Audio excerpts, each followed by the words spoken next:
Jason Gilbo here at JGilbo11, taking a look at the DFC optimal lineup for FanDuel. Main slate this week, week 10. Doing a quick review of last week.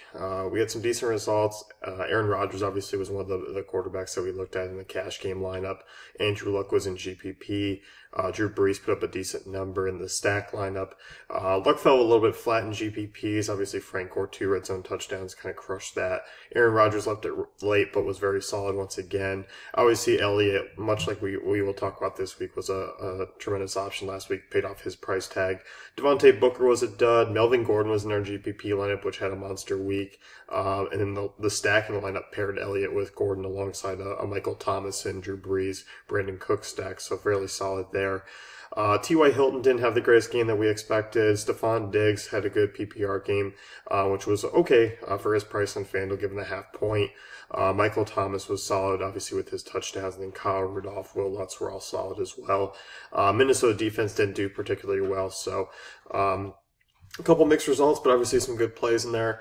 We'll take a look at week 10 in the cash projection. Big Ben here, and kind of looking to use him with Le'Veon Bell. So kind of an interesting strategy that caught me off guard this week. I wasn't, really expecting it.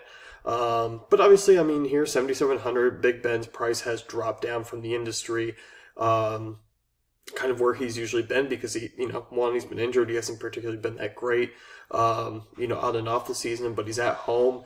Obviously, with Le'Veon Bell, interesting move here, especially kind of with Melvin Gordon, who's in a similar range. Obviously, with some cheaper backs that can't be used this week. I'm a little bit, kind of hesitant to play both of them in cash games.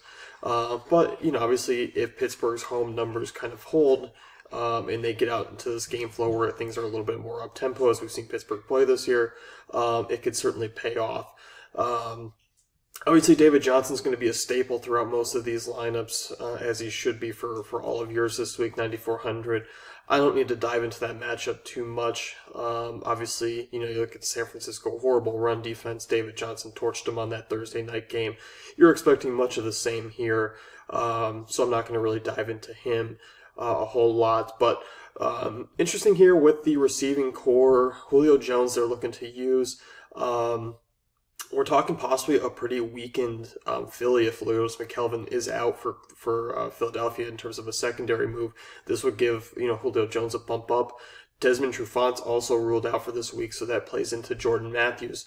Both those game interesting kind of correlation play if both are kind of going back and forth. A reasonably high total on both sides, so I do think Vegas is expecting a back and forth game between the two, and I do like that. I like Jones this week. Hard not to like Jordan Matthews at his $5,900 price tag. He's a guy who's been relatively solid. Just to kind of give some background on him over his last few games, 24 targets over the last two, posting a 17-151 line, so has been very solid in those regards. So I think in terms of using him as a wide receiver too, I like it, just because they're looking to use two high expensive backs. He's going to be a wide receiver too. If you're not looking to really use another expensive back, I think he fits in as a wide receiver 3 because look, he's the same price as Tyrell Williams, who I talk about. So, you look at what he's done. He's been very solid. I talk about his matchups with Denver over his last few games. 5.2 FanDuel points combined. Obviously, hasn't been good. He's a red zone threat when Melvin Gordon isn't getting the ball, which hasn't been a whole lot, obviously. But Miami ranks 27th against opposing wide receiver 1s. So facing Tony Lippett, likely who's going to be on him, a former wide receiver in college. I'm expecting a pretty decent day for Tyrell Williams, and there's a reasonable total to kind of target San Diego in that late game.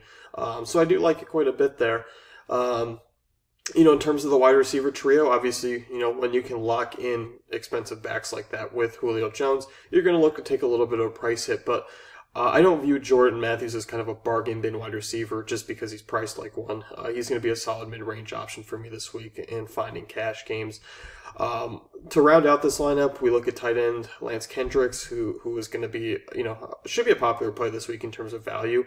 You also do have Zach Ertz right there, but Kendricks has been more reliable in terms of targets over the last few games. 29 targets over the last 3 weeks, has caught 19 of them. Unfortunately, one of those drops was a tight end, or was a red zone touchdown that could have been a little bit disappointing, but he's been solid. And you also look at the matchup, it's relatively safe against the Jets. They are middle of the road. They rank 16th per Football Outsiders. And then we kind of look at Arizona. Obviously, a 30-team total. Chandler Canizaro could be a safe play, 4,500. I don't take too much stock. I let the optimizer do its thing in terms of kickers. But then we kind of dive in. Obviously, the Cardinals' defense should be a popular cash game play this week. Cardinals have the lowest team total on the board in terms of the main slate, so you can certainly fire away. GPP projection, we move off of Le'Veon Bell into Melvin Gordon range. I do like this, certainly. I'm not quite sure if you're going to get ownership like you did last week, but I do like the upside yet again. I like using him and David Johnson. And then we kind of look, to use Larry Fitzgerald here as kind of another interesting move away from David Johnson, who's still in the lineup, but I think a lot of people are going to be looking to use J.J. Nelson because of the pricing difference, and obviously him being announced as a number 2 wide receiver this week. But certainly here, Fitz at 1,700 is a nice price tag. I think with a 30-team total, you can really fire away with a lot of Cardinals players this week. Julio Jones pops up again, obviously tremendous upside. Kendall Wright, a boomer bust 4,800 play. In a GPP, if you like Marcus Mariota, I obviously think Rashard Matthews is the safer option.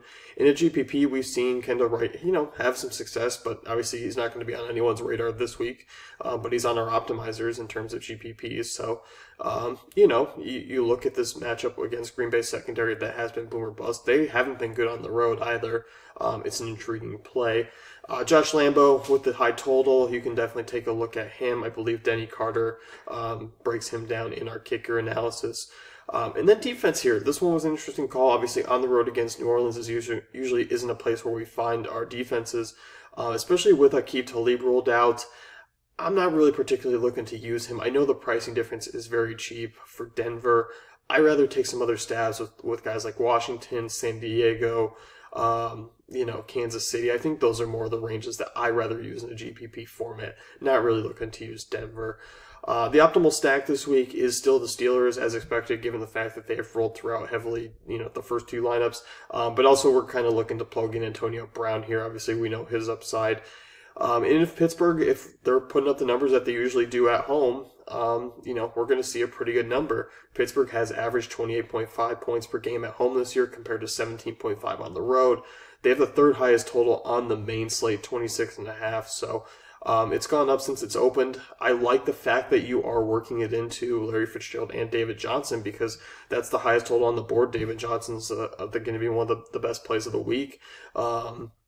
So adding in a Steelers high upside play with David Johnson, with Larry Fitzgerald, with their defense, you can certainly look to use them. And then we use Kendall Wright here in terms of a GPP upside play. Lance Kendricks is a punt tight end option. So that's how it's really working to use this week. And that's pretty much going to wrap it up here. I think these are reasonable lineups. I'm curious to see how the Bell correlation play goes with Big Ben and Cash. I'll be tracking that one, of course, so you can check in next week. If you're looking to move off, you can go a different route there and kind of use Melvin Gordon or drop down even lower, which you can take a look at a few value backs I'll be talking about here shortly on the next podcast. So that's going to wrap it up. Of course, this was run Thursday night after the Baltimore game. So you might get something maybe a little bit different, but I expect a lot of these guys to be similar in your lineups.